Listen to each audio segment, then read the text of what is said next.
parts of it that are like shiny, where your fingers touch it. There'll be parts of it that are black, where your sweat will kind of like make it oxidize.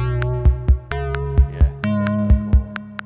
Yeah, I used to have I still have one actually. It's a like a copper fountain pen.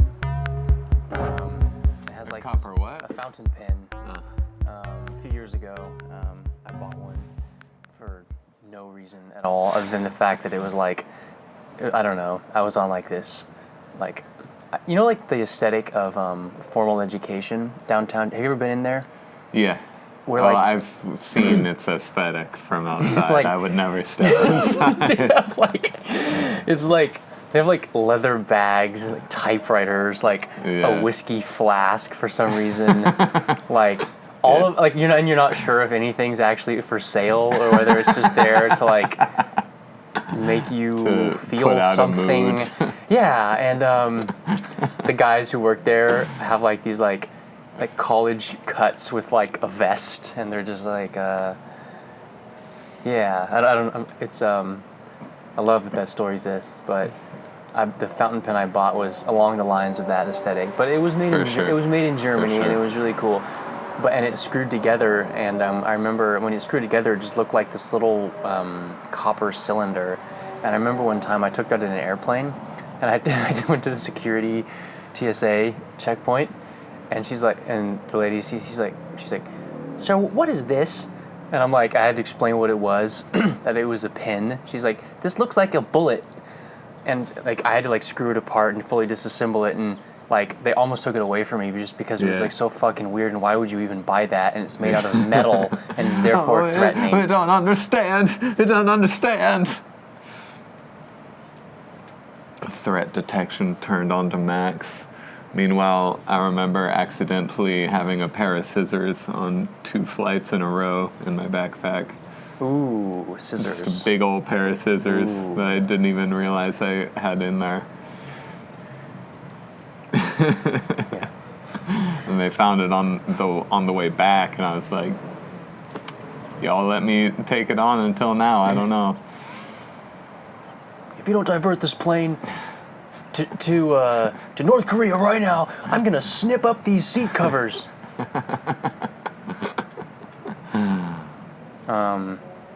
I don't think that people who want to hijack a plane would have as much luck as they think they would anymore. Because that theory's never actually been tested ever since 9/11, because I feel like before 9/11, people figured their best bet was to be like, well, I'm going to wait this out and hopefully I get like negotiated for my release or something in a month or whatever. Yeah. Probably not going to die, but now it's like, probably going to crash into something if we don't fight this guy right now. Yeah. So, yeah, I don't care what kind of weapons you have. If it's you versus like 200 people, like, okay, so it's shaped like a tube, so you do have like the whole like Spartans and Thermopylae thing going for you. Kind of like fighting enemies, but still, you're just going to get worn down. It's going to be war of attrition, Yeah, that it could only work once, I think. Yeah. It's the party trick that's only funny once. To make light of the death of 1,500 people or so. I think it's been long enough. I was in this conversation yesterday with one of my friends about like whether or not it was appropriate for comedians to apologize. Like if comedians should ever apologize for their jokes. Okay, like obviously not in general, because maybe a comedian does something otherwise that had nothing to do with his act that is, he wants to apologize for, but like for their jokes specifically. If there's like, and I don't remember what the conclusion was, but my main thought about it was like, I was like, if you are going to do that, I can't imagine a scenario in which, like, if you admit the possibility that, okay, we've decided if I go too far, I'll apologize after. You're taking off the table any possibility that your apology could ever be genuine, because you've gotten out ahead of it so far that the potential apology is itself like part of your act now. It's hard to see how the apology would be authentic. That's what I'm saying. Because an apology is when you've broke your own code. That's when an apology is real. So when you understand that by your own terms you failed. And so apologizing is a personal recognition that you've corrected something. But your stated goal as a comedian is to go beyond the pale. And I don't think your goal is to really correct anyone. And your goal is to potentially do things that other people would want to apologize for. So you're doing what you're supposed to be doing. Why are you apologizing for fulfilling your role correctly? Yeah. On the other hand, on first blush, a comedian should never apologize for his jokes. However, a good comedian is really going out there, really stepping out to where it's dangerous. And you might step wrong and want to apologize for some wrong stepping out there in the rarefied place that in culture that only comedians can go to. You're gonna make mistakes out there just because no one else is out there. So let's say you were you needed a heart bypass. You went to the doctor and the surgeon fucked you up by accidentally nicking one of your arteries or something, and you died. Should the surgeon apologize? He did his best. See, I feel like it's the same situation. I guess, maybe, sure. But at the end of the day, is he going to do the exact same thing again with the next patient and hope for the best? Of course. So I don't think there's anything, if you're already doing your best, there's not much else you can do. Well, the doctor in that hypothetical situation then has to ask himself if he is responsible for that or not. Yeah. What was he doing something that he knew himself to be beneath himself that led up to that? Like, were you drunk when you showed up to work? Were you drunk the night before? Were you there's some months-long dietary thing you knew you needed to be addressing. Yeah. And you let it slip. Of course, if you're a comedian, if you show up drunk to your act, it's a little bit different thing. I feel like almost some art is not really possible for it to be the product of a fully sane and stable mind. Or it could be, but there's a lot to be gained by letting loose those things a little bit. I guess it depends on the crowd. The kind of comedy that can exist is a function of the audience as much as it is the performer. Yes, yeah.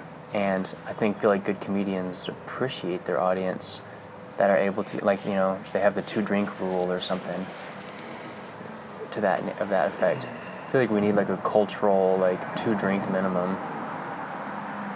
That's my minimum, or maximum. Maximum. That's my maximum. And my minimum. Your minimum and your maximum. Yeah. That's a tight envelope right there. I love to drink, so it's a minimum as well as a maximum. Really? I didn't know that. I didn't know you were a drinker at all. I love it. I love the feeling of it. Yeah. And, I haven't gotten drunk in years and years. I feel like some of the most emotionally open conversations I've ever had have been on days where I've microdosed mushrooms, and then later that night had a beer with friends. That is the most, because it's you have all this stuff to say, and now it's just a little bit, there's just kind of a softness to the whole experience that makes it easy to And you're with your friends with drinks, someone has to say something. So there's a little push to share your reflections, your microdosal reflections. Yeah, and many days, I'll actually often forget.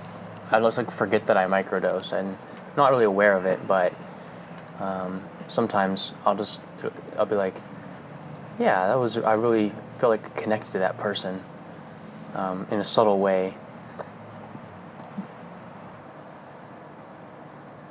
There's this low-budget, straight-to-streaming movie about drugs that I'm picking my way through this morning while I do other things, and it's called The Wave, and it's a very average movie, and it picks up and has some good depictions to pass along of the drug experience. And a guy, the protagonist, is on pillows talking to basically his anima. And he has an idea of who this person is, but it's definitely this animated goddess image within his own cosmos of his mind. And the kind of conversation they're having is very well. The sentences are short and profound and simple and open up into huge oceans of meaning. And there was some off thing that one of them said of, your friend Natalie's really worried about you. And the girl is, oh, that's very sweet of her, I guess. And that was a little touch of I remember those kinds of conversations as a drug flashback.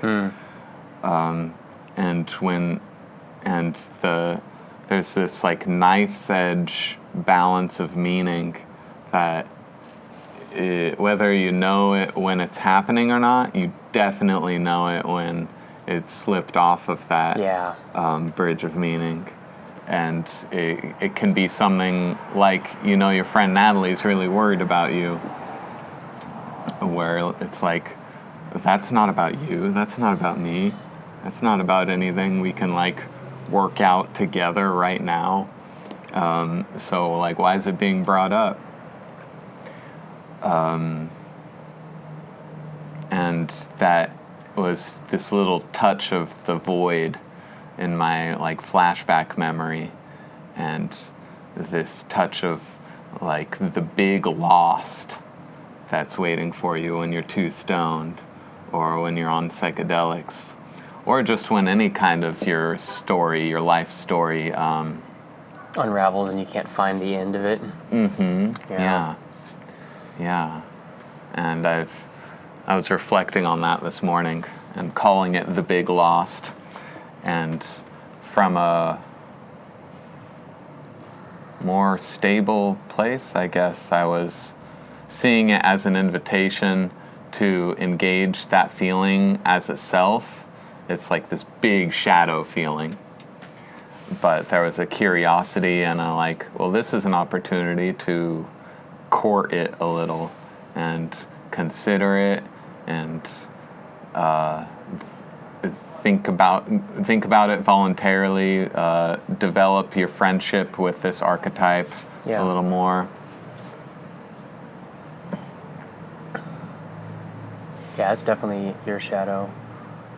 Very much so. The feeling, that void you've described before, of being unable to focus on something. Have you ever had the experience where you're reading a book and you look at the pages and then suddenly it all looks like an alien language to you? This happens to me when I'm programming sometimes, and I've been just doing it for too many hours. Yeah. I'll just get this gestalt suddenly, this is just a bunch of squiggles. I don't know what's going on. Yeah. I can't even read right now. And you have to there's something in your mind that's pushing back on you, digging more because you're biting off way too much. Yeah. And there's your mind is hitting the refresh button, needing to reshuffle its subselves. Yeah. Or just the moment itself, some mysterious universe thing, something switches in the OS.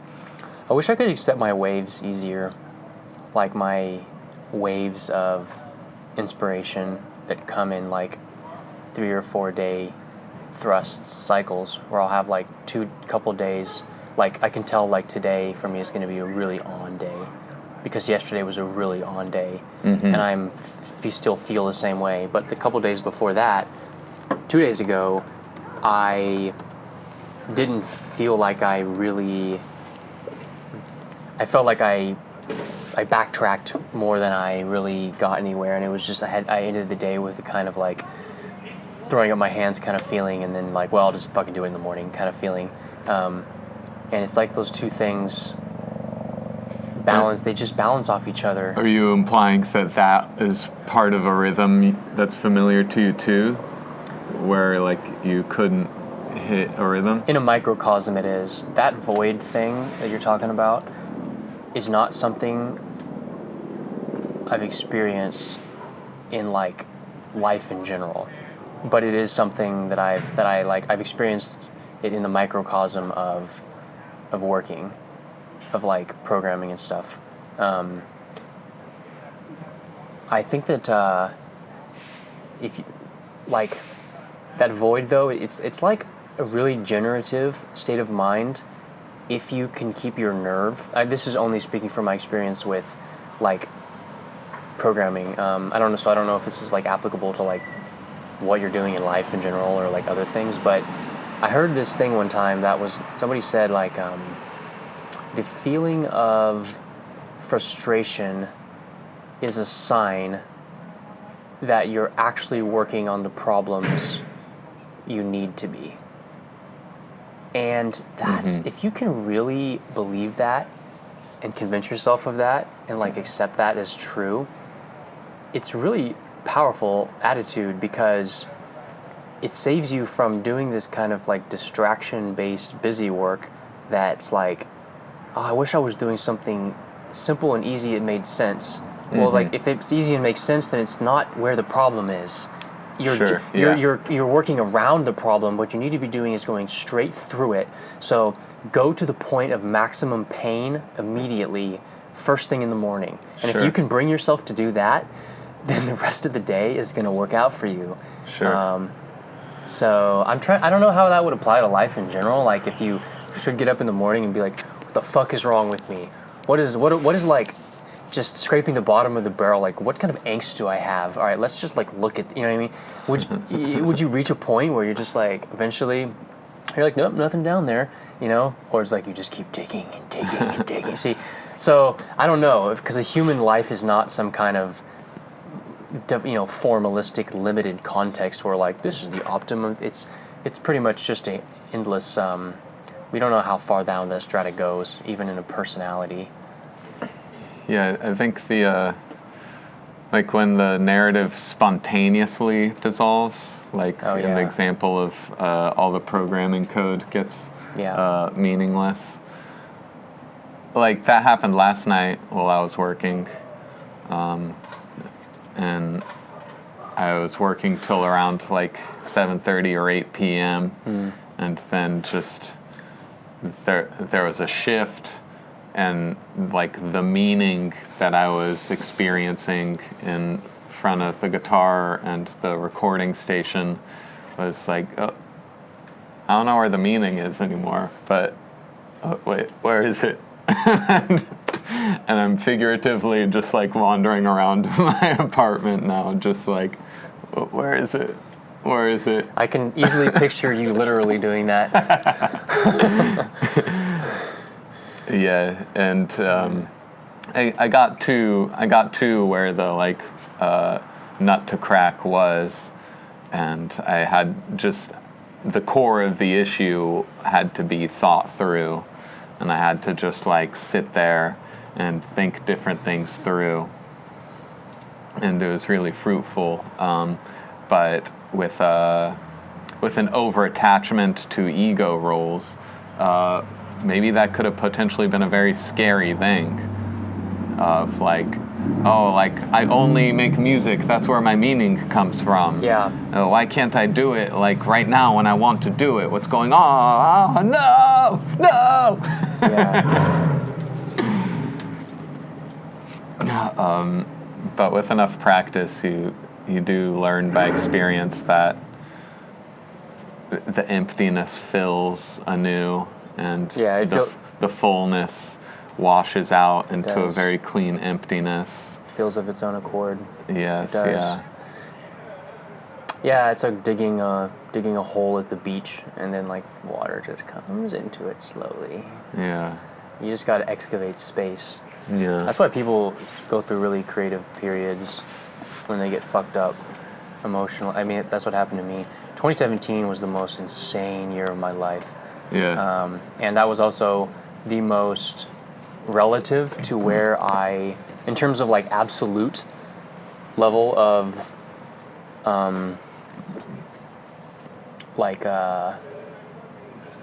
effectiveness, I probably am at that now. But in terms of relative like gain of where I was, and just the kind of person I was to. In this, I don't know. That was the craziest 12 months of my life. Yeah, the curve. The curve. It got like, way steep. Yeah, and it was also the really it was absolute emotional maelstrom cataclysm year for me. Yeah. Also a year of incredible birth and regeneration, and it was like a death and birth and thing. Yeah, I don't know. It's like just like it makes you. It's like you can understand.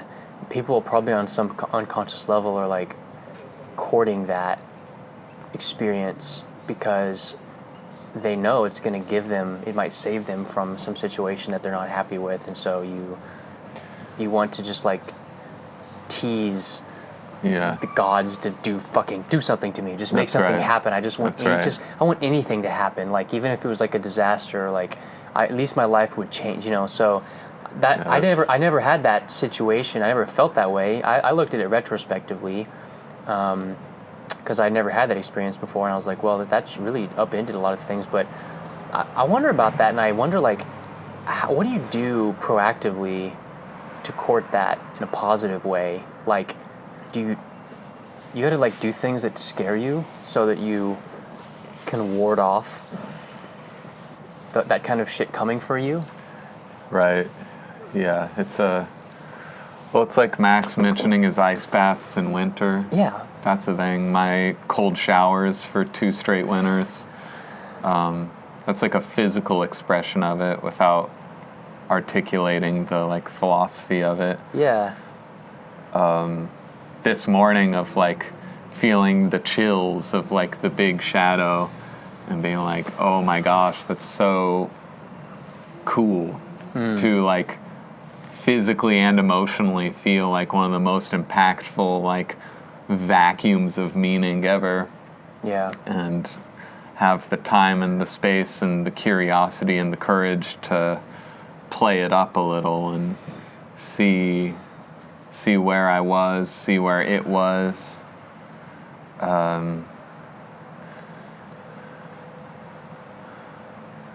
Yeah, how do you court that proactively? Like I think that when you said earlier, make that idea of making a habit of just going straight to the hardest, most painful thing first thing in the morning. Yeah. I don't think that's right. It's like the question of, well, what's wrong with me? What's like the thing most broken?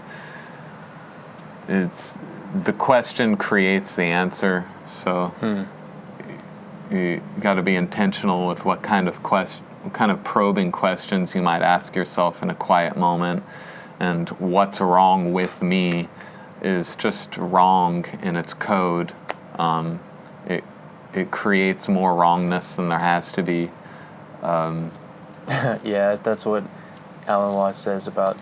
He says anyone who thinks they should go to a psychiatrist ought to have their head examined. Yeah. And it's like, well, yeah, it's like they're going to diagnose you as being the kind of person who's worried about that's right. the fact that there's something wrong with you, and like, so in a sense there is, and it's that you can look at that. It's almost like a koan kind of structure to that whole thing, where you have to persist in your folly in order to realize kind of like the faultiness of the premise that you're pursuing in the first place. There's no answer that can be given to you that will make sense to you, that won't deepen your kind of illusion that there's something wrong with you. Because that's like what that's like the trap of self-help, allegories and literature and stuff. Is it's this like easy, like it's like kind of like a spoon-fed way of maintaining your feeling that you're making some progress, and it's like so easy, and you're like, I'm making, like, yeah, this is how I feel like I'm not able to talk about my feelings, so here's a little bullet point of like this and this, and just like say these things to yourself, like, okay.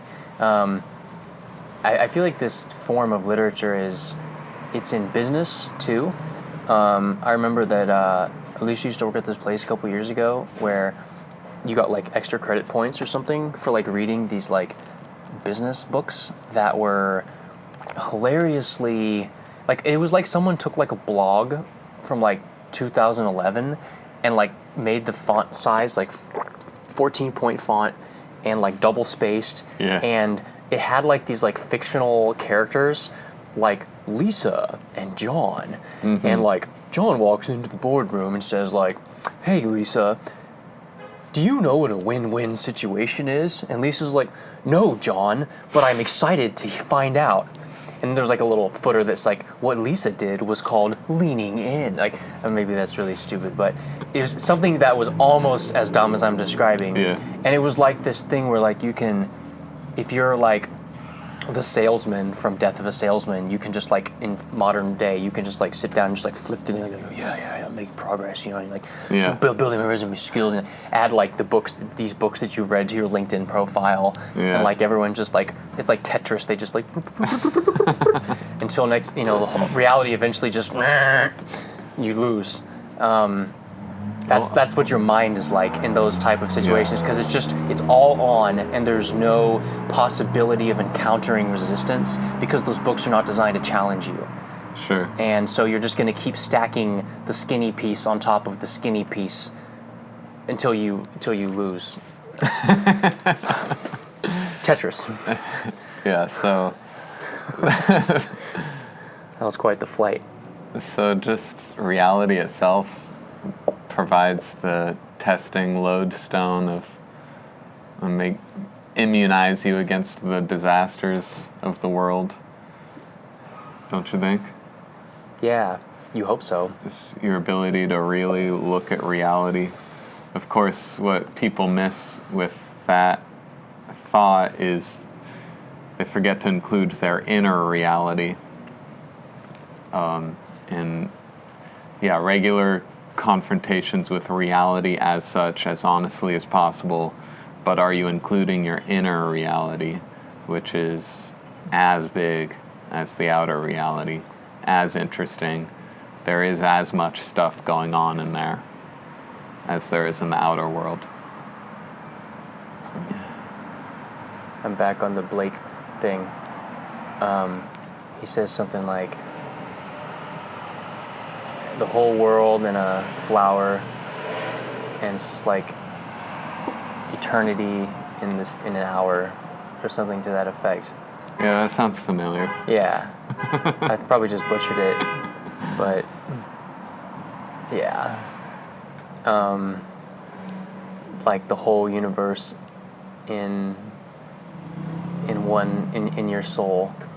The whole universe is contained within a single soul. In a highly compressed, hidden. Well, there is a universe in there, and you don't think there's everything? The universe? No. You don't think there's? I think your universe is in there. Yeah. I think it's universally big in there. Right. But it's unspoken. It's not of this world. It's. That's one of the reasons why you're here. You need to input new energy into the fabric of reality by taking an honest inventory of your inner universe and helping along the things in it that are emerging. And those things need to emerge, or else you wouldn't be here. The world needs you to put those new things from your inner universe into physical reality. The world needs that, or you wouldn't be here. I'm picturing like an Uncle Sam poster, except it's God. And he's like, I want you to give me money. Bill Hicks. Yeah. So I wrote, while you were making me breakfast this morning, I wrote, I was riffing on that void, on that big lost feeling, and I was like, okay, there's a narrative. It's when the narrative slips and you like fall in between the cracks of narrative, or when you are a co-star in someone else's narrative. That's when this experience happens, and what I'm most grateful for with my relationship with this archetypal experience is the keenness of reality, the meaning of stability itself. You know the meaning of stability when you've been outside of it. And you understand like the core of what makes what's meta stability. Where does stability come from? And it does very much come from narrative and the way you talk about things, and whether you're placing yourself at the center of volition or not. And movement and growth, of course. Always growing. Stability comes from one of two places. It either comes from negative feedback or positive feedback, fundamentally. You either have a situation where you're in a place where when you move away from that place, you encounter resistance. Or you're in a situation where when you're in a place and you move away from the place, you get further pushed, you accelerate away from the place. And that's negative feedback and positive feedback. It's respectively, it's like being in a bowl or it's being on the top of a thing. And there is obviously many examples of negative feedback where you're in a job, and if you don't really like the job, but if you were to look for another job, not only would you still have to do your job, but you actually have to also look for a job, and so it's extra work, and that is the negative feedback that's pushing you back to your stable place that you might not be super happy at, but it's stable. So like all directions are up is another way of thinking of that. That's stability. That's low energy stability. And then there's this more exotic breed of stability, which is metastability, or high energy stability, premised on positive feedback systems. The best example of that I can think of in the physical world is a vortex, is a whirlpool. Basically, a whirlpool is something that can begin with just a tiny perturbation of currents. And then the currents, if there's a downward flux of energy in the system, if it's draining, then any little divot in the water can start to rotate, which then makes it become deeper, which then makes it pull in more water, which makes it deeper. So it's this adding function, and then eventually that thing it becomes this whole whirlpool, and the only point it stops is when it runs out of energy. In this case, gravitational energy, but it can be other forms of energy. By analogy to like a human life, this could be someone who, positive feedback stability could be somebody like an artist who is obsessed with their work, and they just want to spend all their time doing it, and so they do spend all their time doing it, and that's what they do. It's a stable place because they only have so much time, and you're just like held and stable in the same way that like a wind vane is just like stable, because it's just like constantly being pulled or pushed in one direction and stretched to the limits. And it's like when you're moving, or like, this is like a gyroscopic stability is also something like this too, where that's a kind of like weird case because it's a high energy stability, except it's not actually moving, it's moving in a circle, but when you push on it, you feel resistance. And that's very interesting, I think. And like so many things in the world can be broken down into those two. You can see them as the results of like either one of those two effects, because things will always end up in some stable point. If they don't, they're very short-lived. And so when you look at reality, you see everything where it came to rest, both like physically and also narrative-wise, historically-wise, emotional-wise. Someone's psyche is just laying on its side, maybe, because that's where it rolled. And then, like, if you come kick it, it might boom, boom, boom, boom. And next thing you're now standing on your head, and you're like, oh, your personality's a little different. No, it's just facing a different way. It's, so something like that. Yeah, I understand the principles in terms of drugs, of course. Yeah. That's the kind of history I have of the kinds of things that are real and unreal, like phantom things, phantom conversations, phantom personalities, and real things, real activities, real events, real people. And the keen sense of life emanating from those more real things that you can sense when you're tripping, and the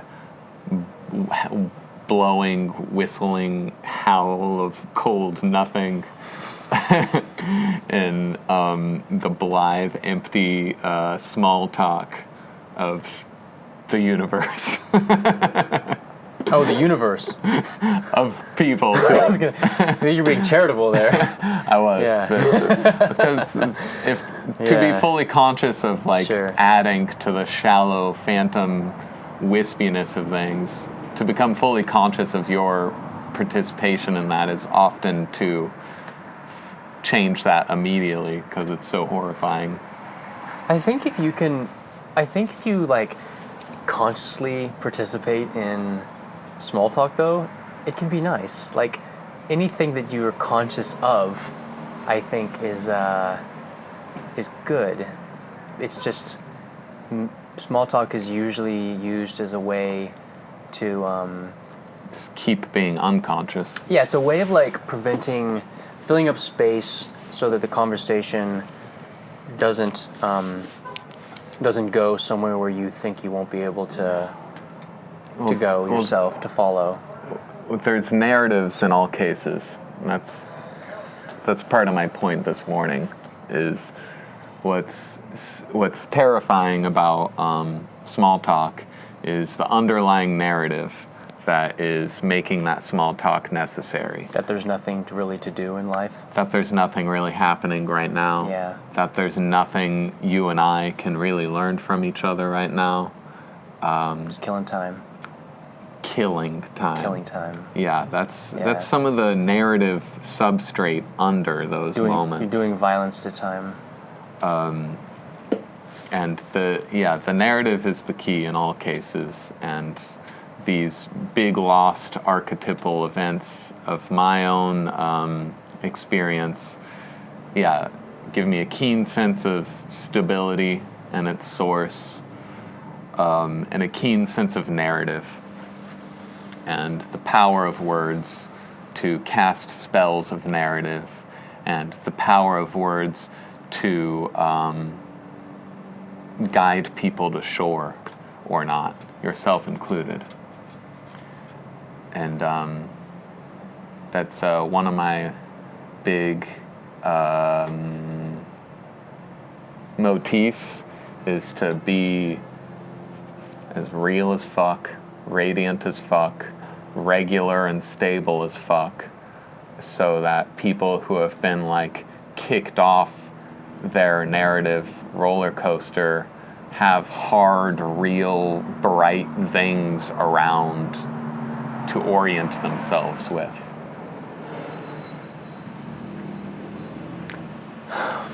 Well, that's noble work, because you definitely have some competition. There is a 100,000 watt blasting halogen bulb beam, omnidirectional, just like massive lighthouse called, I don't know what it's called anymore. It used to be called mainstream media. Yeah. It's kind of like starting to crumble like the Tower of Barad-dûr at this point. That's why I feel like this kind of work of mine is important, is because so we're not plunged into blackness. Where are we left? We all can see that the emperor is wearing no clothes, and this meditation this morning that I've been talking about, I was like reflecting on how the big lost must be inflicting people all over the place if they like thought the news had the plot. You know what's funny? That might be fucking terrifying. You know what's funny? When the news did have a plot, the counterculture was like the sirens that were not trying to. They were leading you away from that lighthouse, and they were saying, like they were like the sexy voices that were calling you from the blackness that was away from the lighthouse. That was like, you don't need to go over there. Safety's overrated. Narrative's overrated. Blow your mind, man. Just let go. It's a party out here. Just go further out to sea. A lot of people went out there, and now it's like really weird because we're sitting here. It's funny how we don't. The counterculture now is not really a counterculture. It's just culture. It's like it's kind of pro-cultural in some way. It's not really counter. It's more like, oh shit, this is falling over. Well, maybe we should make a lighthouse. Yeah, maybe we should start building some foundations and structures and stuff. Isn't that weird? When did that change? Maybe it's to be like the kinds of lengths you would have to go to be truly countercultural today. Would be like, what are you doing, man? It would There's be enough like chaos. Yeah. Yeah. But then I'm probably one of the most countercultural people. So I don't know what that means. I would almost more accurately describe you as just a cultural person. Like, you're you're a purveyor of culture.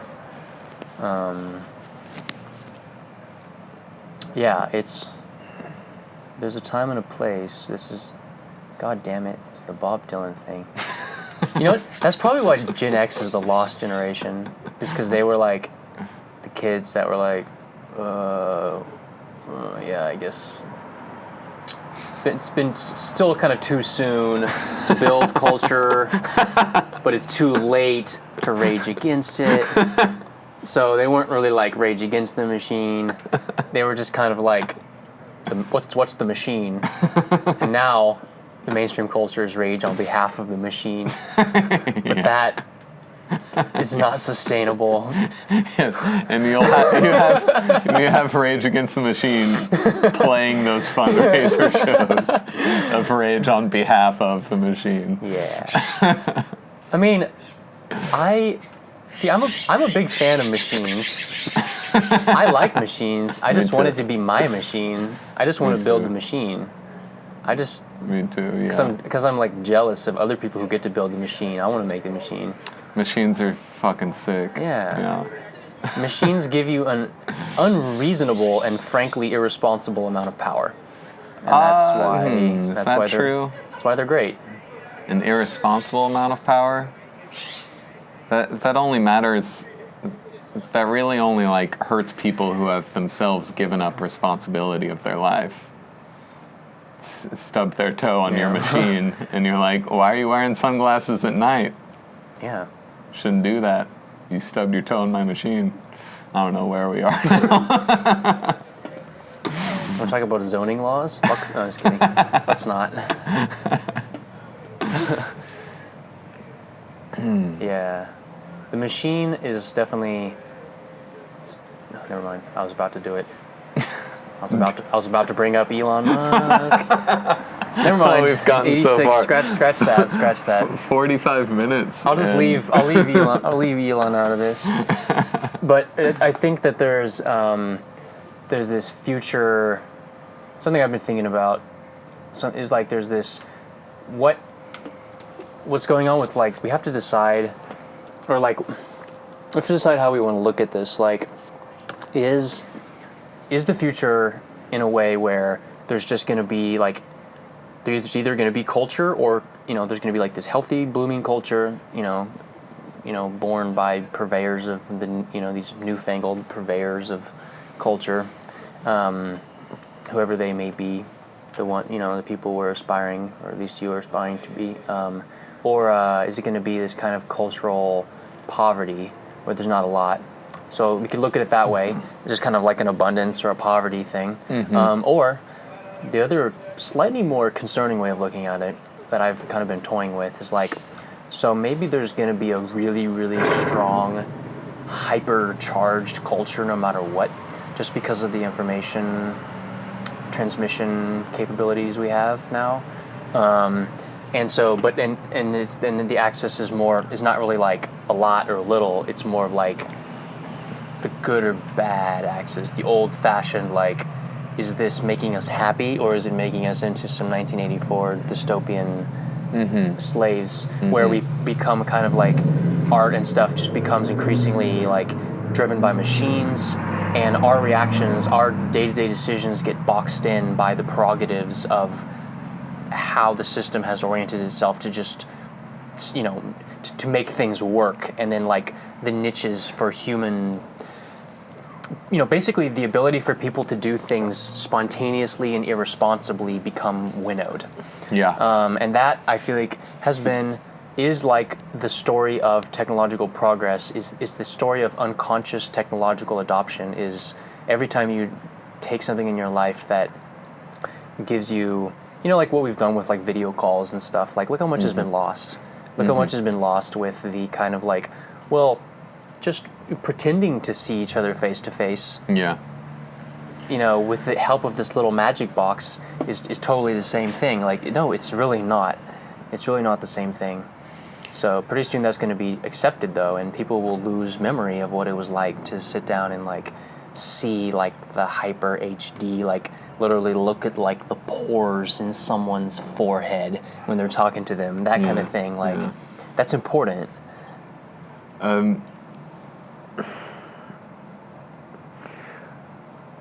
Well, thinking of when we were both 18 or so, and then you could have tried to imagine what the future was going to be like, and this is a good angle. Okay. Probably would not have guessed this experience. Not for myself, no. But you probably could have predicted to a pretty good degree of accuracy your stance within this unprecedented future. Yeah, that's a good point. And your present status within it. It's pretty predictable. I like this experience I'm in. It's a pretty predictable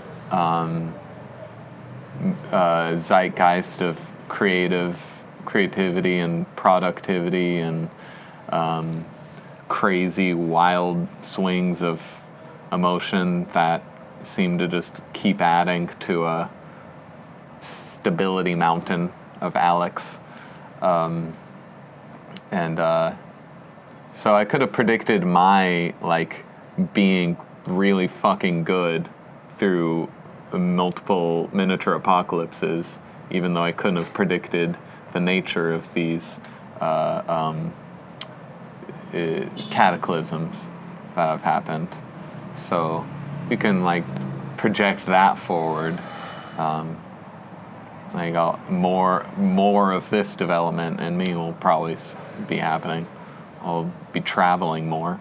That'll be different. Yeah, you start getting ahead of those cataclysms. Just start inviting them into your life on your own terms, if you think they're going to keep happening to you. I think you have to act as if they're always going to be happening. I always refer to the Bhagavad Gita setting it's just this field of chaos and warfare, and it's an infinitely sized field. So you have this little peaceful kingdom of plenty over here. You have this fucking genocide over there. You have just like Planet of the Apes over there. You have Planet of the Centipedes here. Yeah. And then within that, you have like Centipedes of Peace and Centipedes of Chaos. The Walmart Supercenter.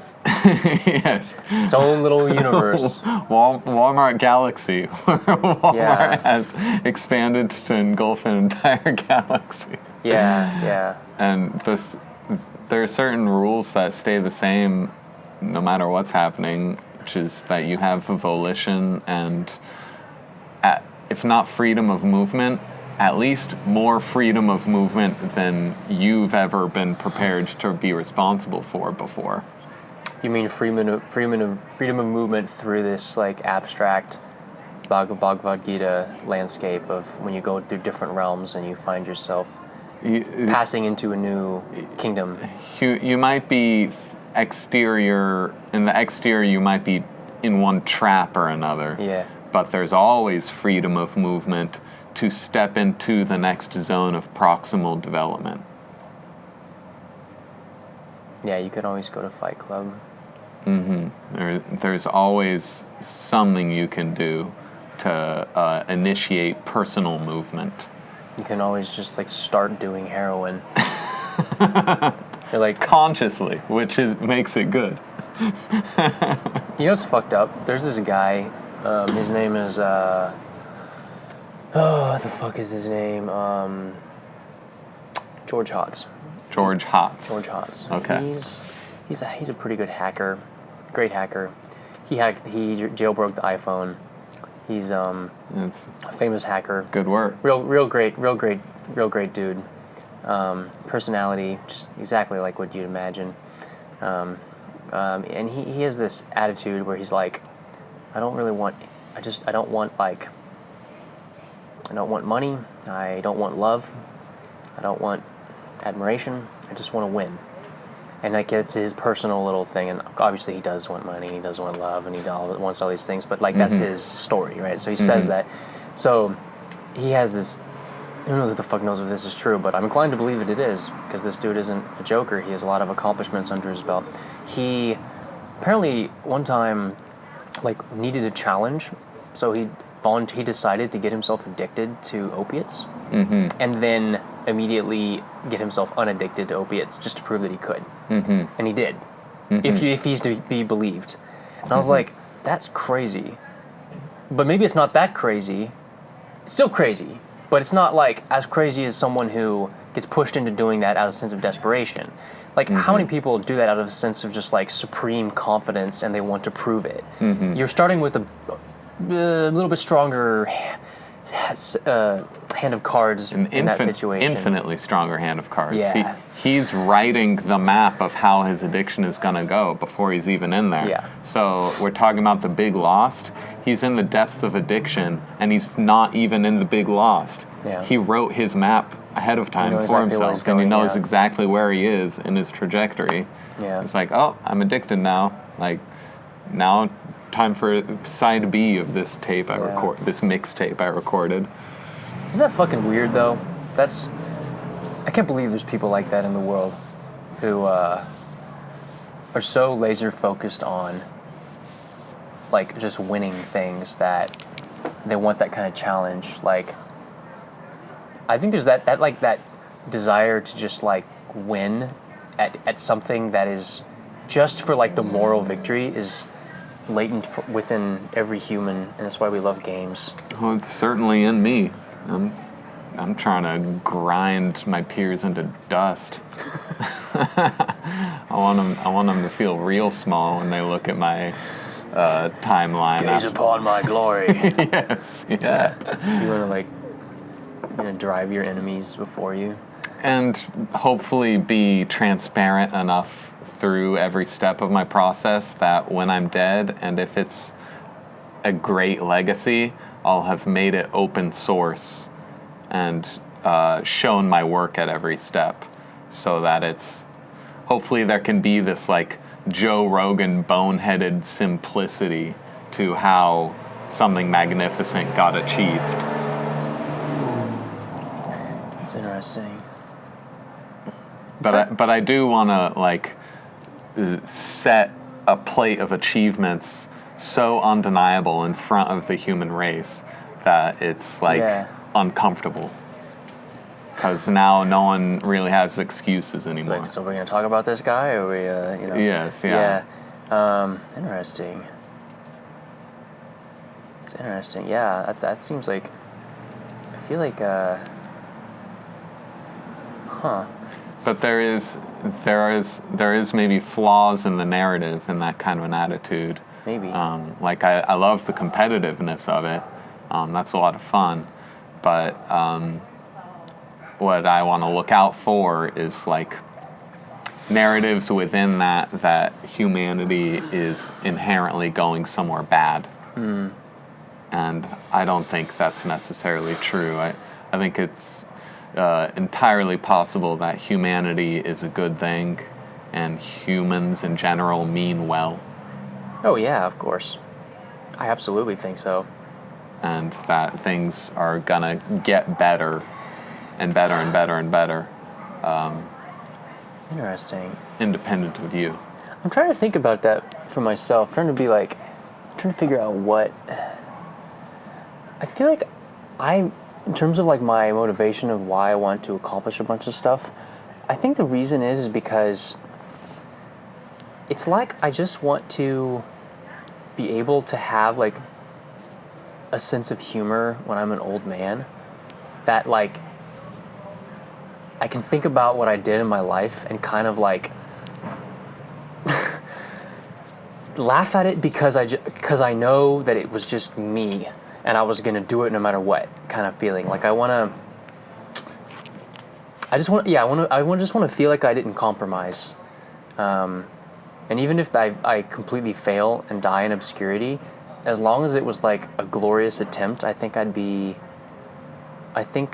that story would write itself and I would be satisfied with it. Yeah.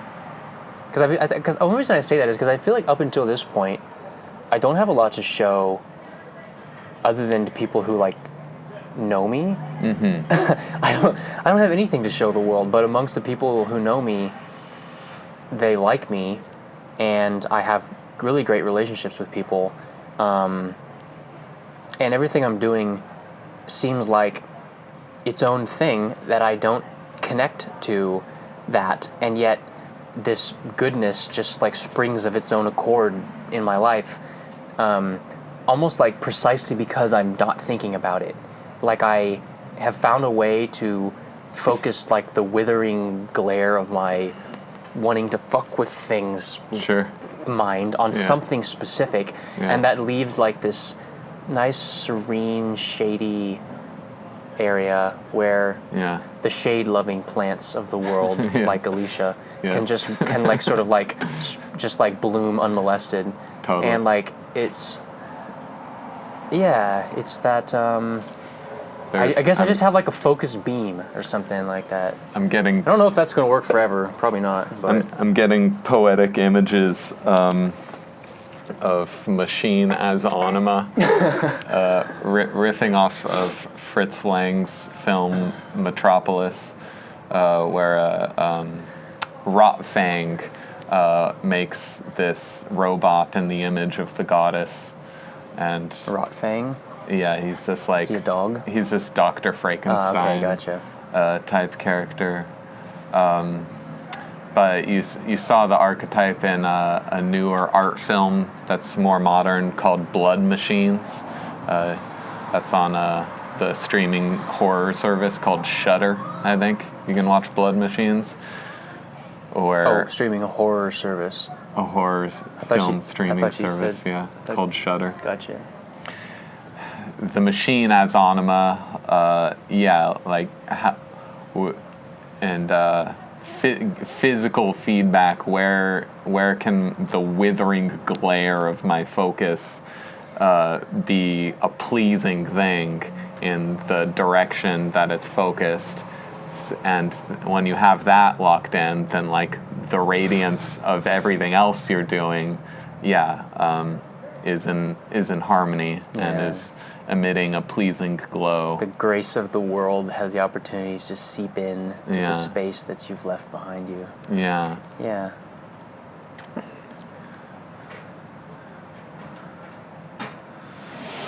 It's like this front yard is a perfect metaphor for this.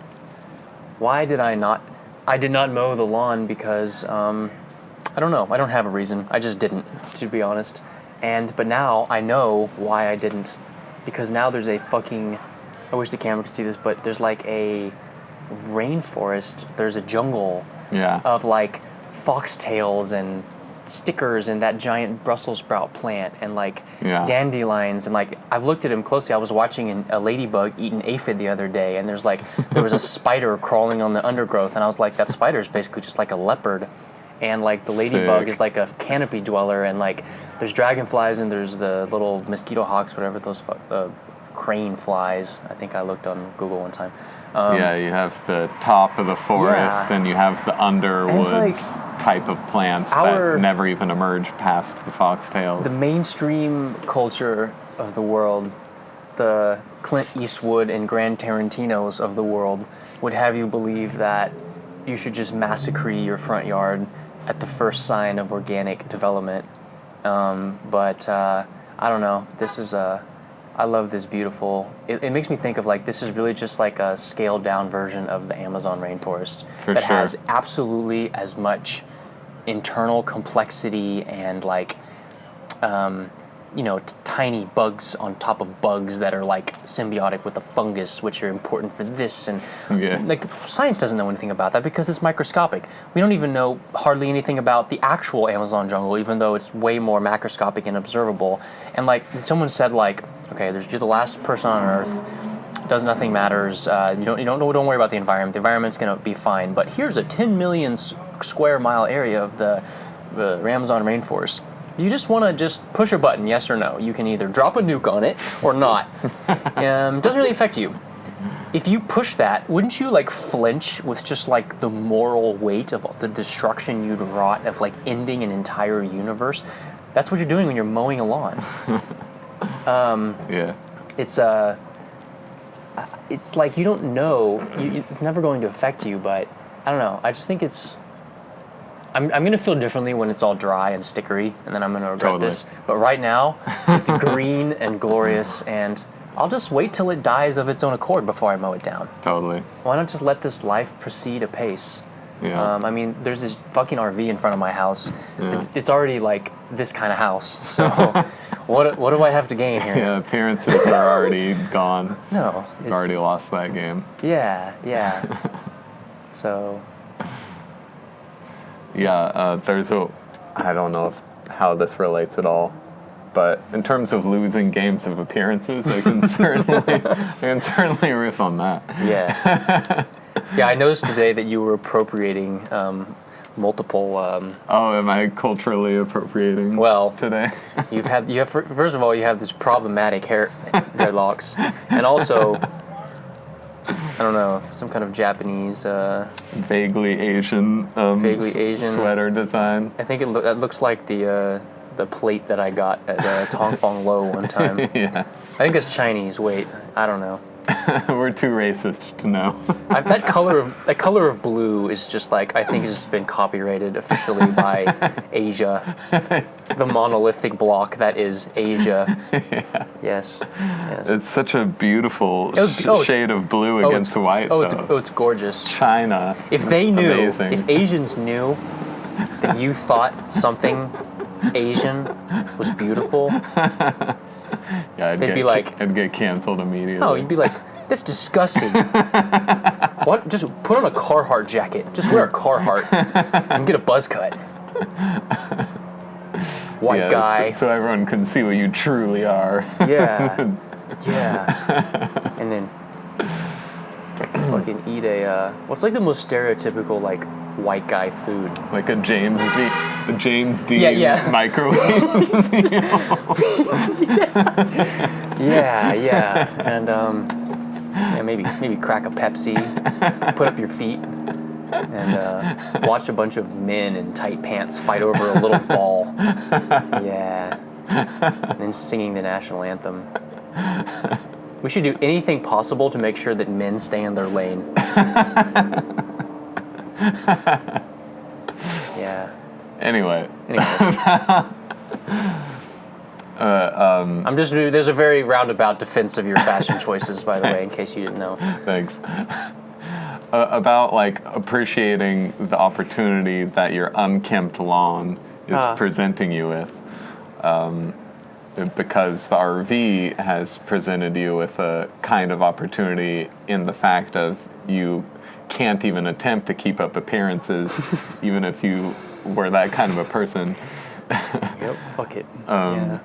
But the way I look and the way my hair is a different kind of RV in front of my house. Where it forces me to a kind of honesty.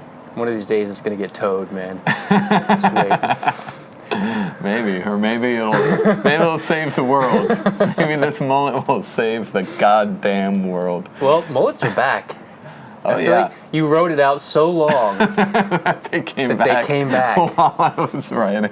Yeah, you're like fucking Odysseus' wife waiting for him.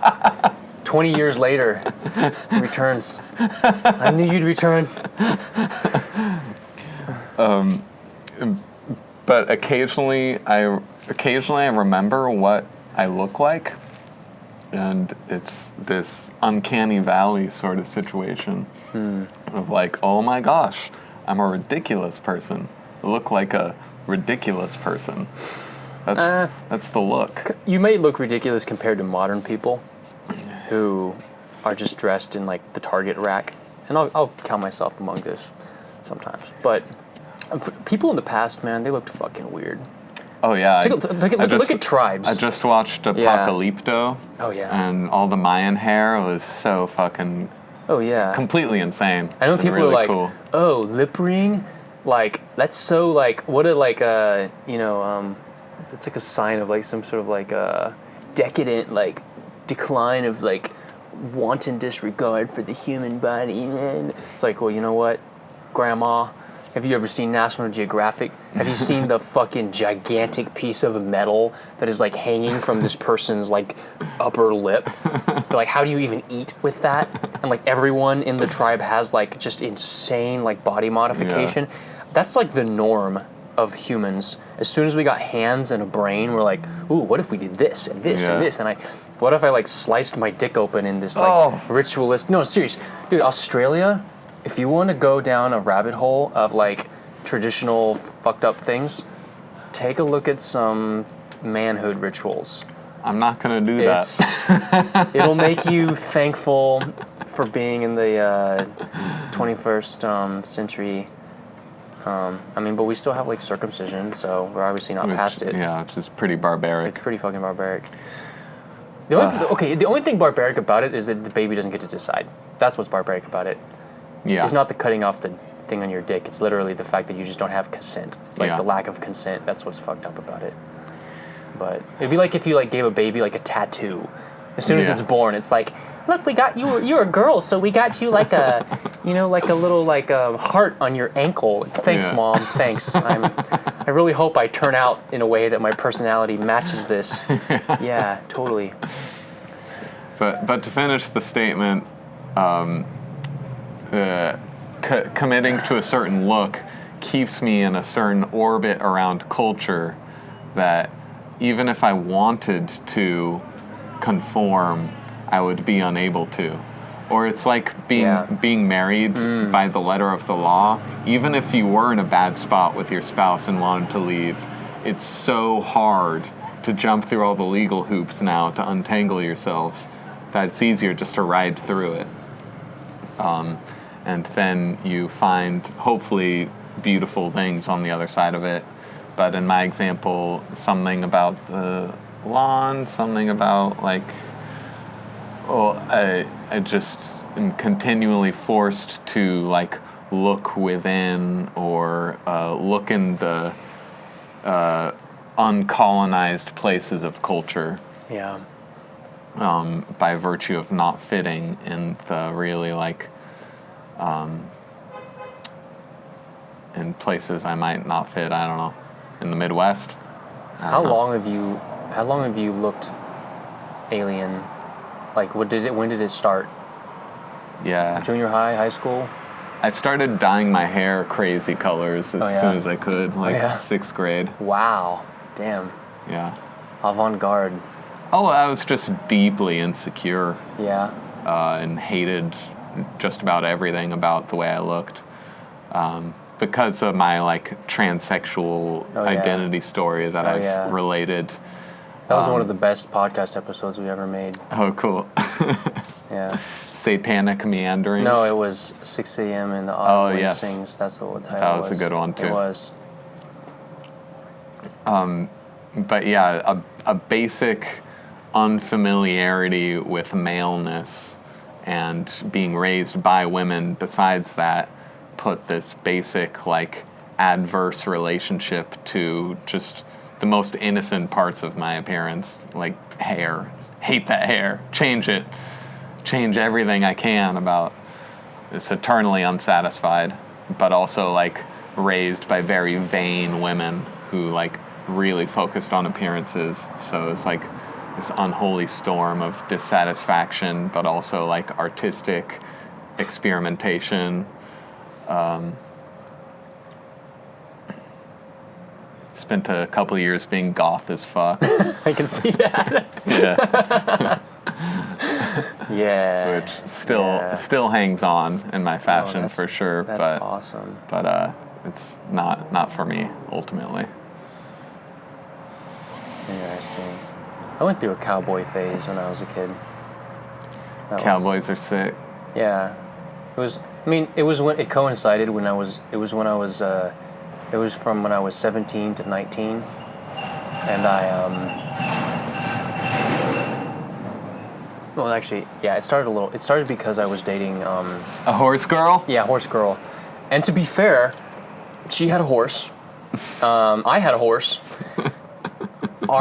Everything we did revolved around horses, and I mean everything. We were celibate, so that's safe to say. Oh, no. This was a Christian school. Oh no. Hey, I was 16. Okay, I was 16. I just got my driver's license. I got my horse license, and I would So the milieu that I was in was very favorable to me, like wearing Wranglers and thinking about horses and stuff like that.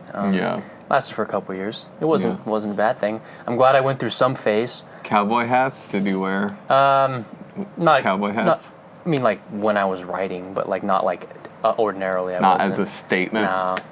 No, just because I couldn't pull it off. I wish I could. I'm not sure awesome. Anyone can pull it off. I knew a guy. I have not yet seen anyone pull it off. Like they have the brand new clean Wranglers, the fucking spanking clean button-up shirt, and their cowboy hat look like it's like a black guy with their new Air Jordans. It's just like Woody from Toy Story. Yes. Yeah. It's like the cowboy hat looks like they've never even touched it. It's so clean. Speaking of that kind of like.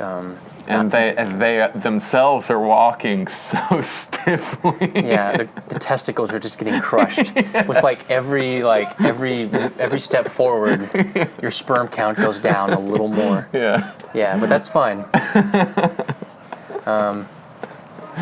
No, for real. It's speaking of that. Oh man, I was having this. I'm fucking laughing my ass off yesterday because I was hanging out with my friend and we were talking about music, and I was talking about like how like rap and punk and country are all, you can see how they like, there was like the rise and then there was like the decline of these forms of music that sort of like paid like respect to an authentic experience that some people were having. Yeah. And then that experience, the world changed, but then there was like the image of that, and people tried to just like attain to that image, and then it became phony.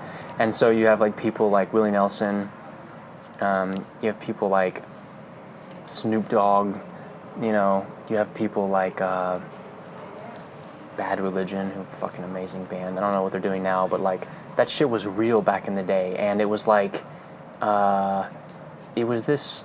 It's been replaced by. I mean, I'm aware of this when it comes to like punk, because I'm always trying to find good punk music, and it's a fucking struggle. Yeah. And I end up listening to old stuff, right? Yeah. I don't know much about rap. I can't really speak to that. Country music, I used to listen, like I said, in the aforementioned cowboy phase. I was listening to country music, and it was at a time when, like, you know, there was there was old stuff. There was pop country was just starting to become a thing, and but it was still new. Still like, new. There's Right. innovation happening. Like Garth Brooks, like, had original ideas to bring to the table still. Yeah. And so I was sitting around with my friend yesterday, and we opened up Spotify. We're like, okay, let's just take a look at, like, let's see what the country music is, because I haven't listened to it in like 10 years. It's like 10 years. So I go on like the top 40 or whatever. It's trap. Spotify it's all playlist. Trap beats. No, it's like, yeah. So obviously it's just like it's hoard out to like the lowest common denominator. Like the algorithm is identified as like this will get the most plays or something. Yeah. But what it is, the striking difference between old country and the new whatever it is that the old stuff has this strain of melancholy in it that is incredibly beautiful, that like it's, and you can feel it's just like it's like telling the American experience. It's telling like a really blue collar melancholy, like sort of the working man poet kind of like. There's like a real the grace in having dirty hands kind of like it's this really like, but like not in a way that's like identified with masculinity or anything like that. It's identified. It's more of like this. It's not about men. It's about life and dreams and women, admittedly. Yep. But it's not about men in a way that new country music is literally just about men. Not women, not family, not culture, nothing. It's literally just, it could be like an ad for like the Dodge Charger, like the F-150. Yeah. It could be like it's just like sounds like music that's like supposed to be played in like a KFC commercial. Yeah. And it's all peppy, and it's like everything's like happy, and everything's just like, that is how we roll. Oh yeah, like let's pop the White Claw, and there's literally like a song. And I'm quoting, this is a direct quote from the lyrics. It was burned into my brain yesterday. And it's talking about like how money is like the root of all evil. That's what the preacher man said. But you know what money can do? It can buy me a boat and a truck to pull it. A Yeti 510 iced down with a silver bullet. Product placement. See, if that...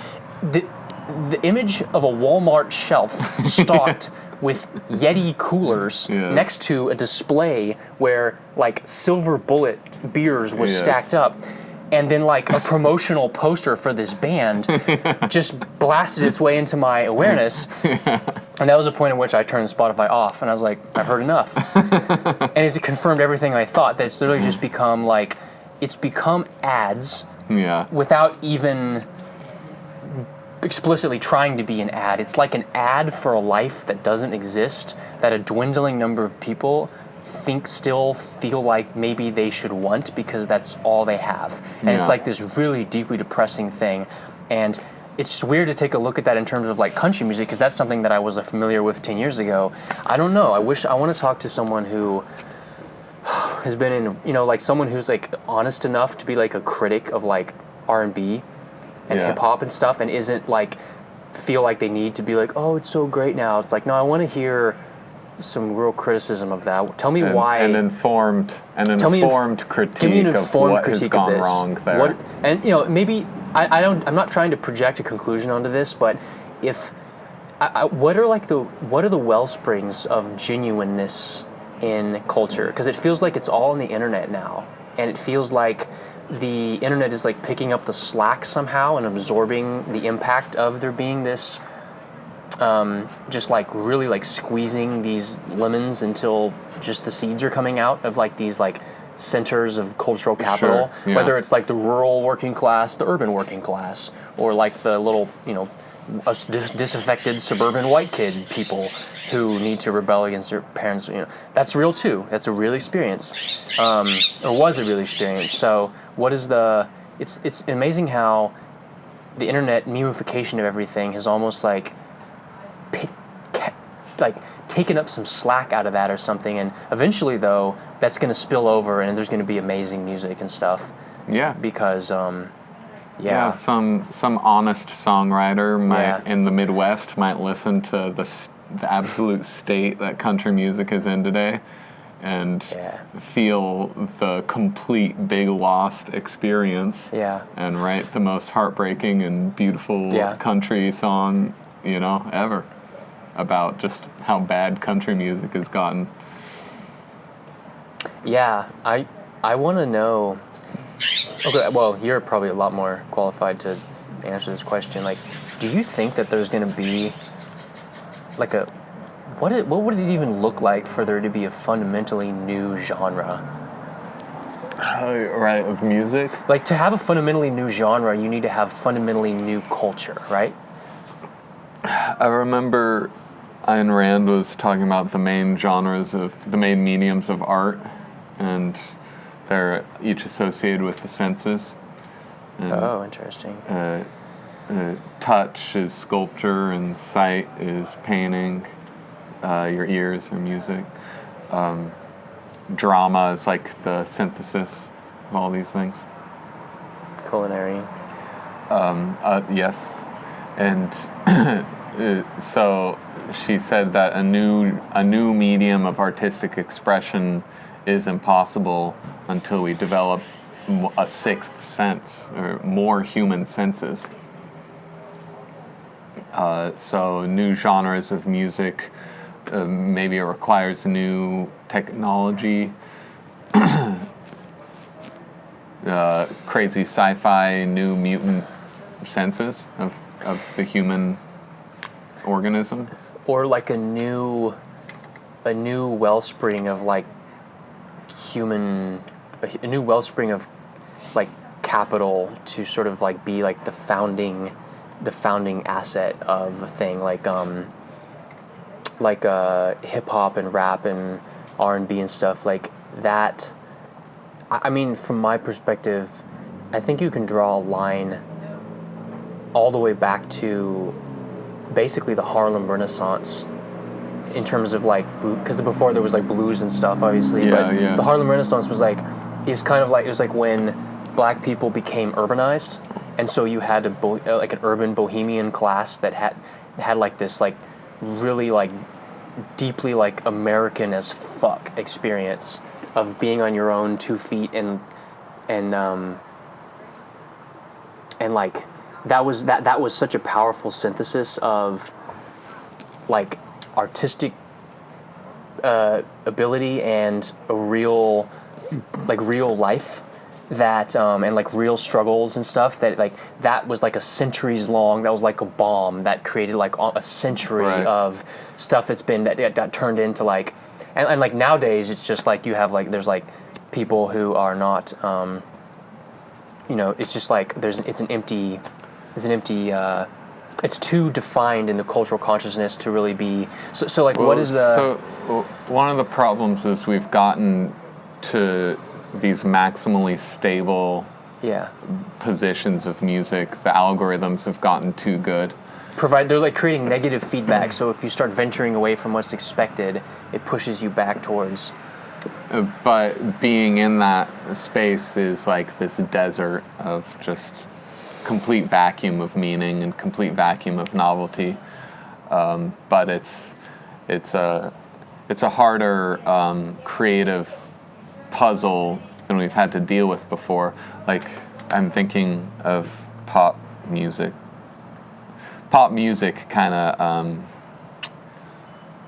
was this atom bomb on music composition of, well, pop music and the pop song compositional form is so powerful that how can you make anything but that And how can you it's such a strict songwriting form though, like the Beatles, basically. How do you innovate on that? And it's just not a creative puzzle we've had to deal with before. And you really see, well, I think a new idea has to change the song structure of the song that new idea is inside of.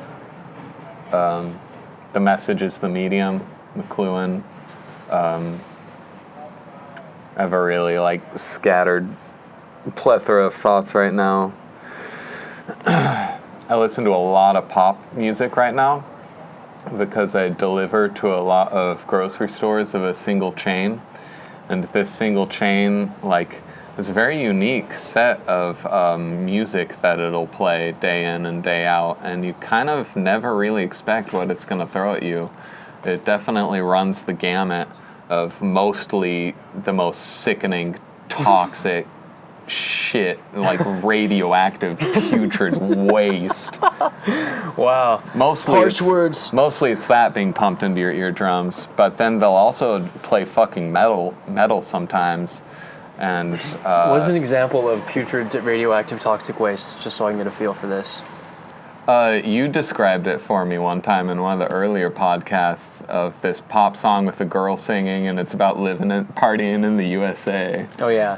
Party in the USA. That's right. Yeah, okay, right. USA. Toxic, radioactive. Black hole of culture.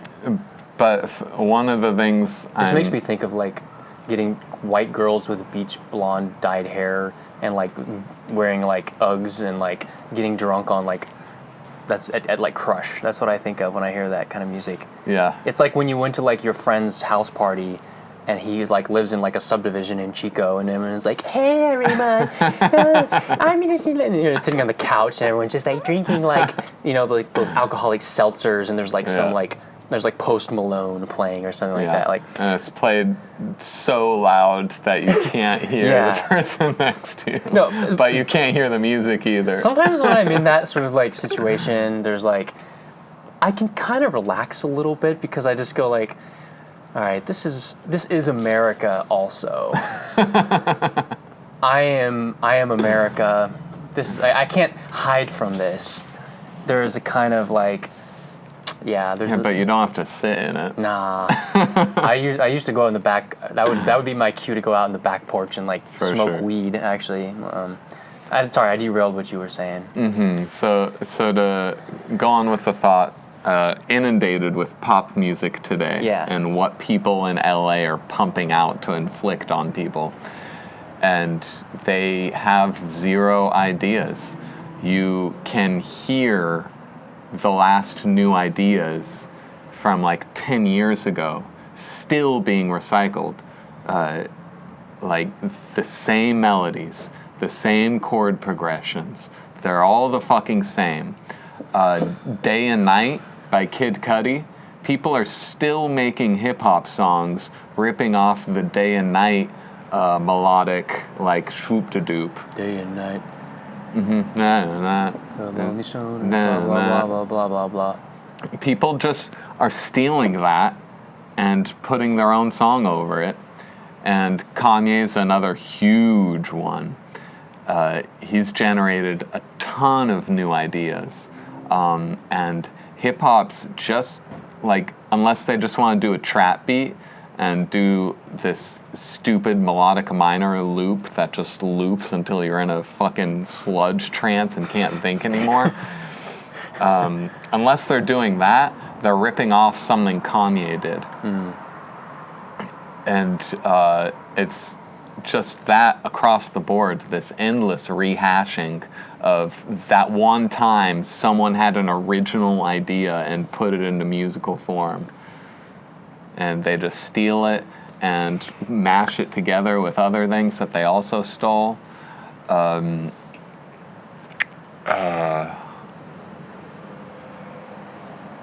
point being that it's really hard to break through the incentives to make an effective algorithmic pop song form thing. Like, so much great music has come before. Like, you're really gonna have to work your ass off if you're gonna add meaningfully to that. Mm-hmm. Do you think that metal suffers from the same kind of like? Oh yeah, it's complete bullshit. Yeah, it's complete bullshit. So you in Accelerant, do you have novel hooks and musical forms and stuff? Yes. I can't wait to hear that. Yes. Not enough of them to make an album. Yet, right? And so it's slow going, it's deliberate, but it is novel. Yeah. Yes. And it's I learn more as I go, but I have to like recommit all the things I learn just to where my progress actually is. So there is a sense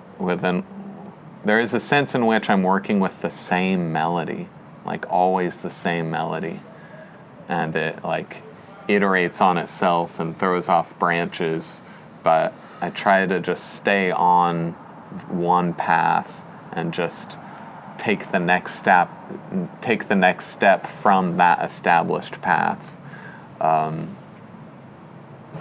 so that I can at least create a kind of objectivity in terms of progress, by getting to just see, okay, this is more nuanced than the song I made last time.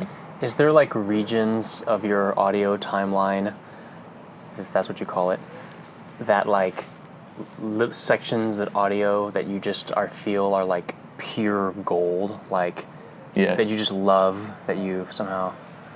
Definitely, yeah. It makes me cry. Yeah. They make me cry. Yeah. Hearing those tunes that I've made with Ade, and hearing the tunes I've made myself of that caliber.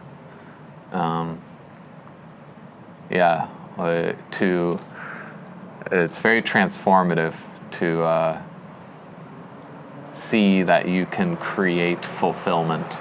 Yeah. It's like working out, growing muscles. That was a huge head change when I realized, it's just like a ego role that I'm filling by never developing muscle mass. You just put in the work and your body changes. And that's it. And that's like a metaphor for life too. You just change things. You put in the work and the things change, and it feeds back to your idea that you can change anything. It's amazing. Yeah, and things change of their own accord too. Sometimes in the most beautiful, unexpected ways. That is certainly true. Yeah.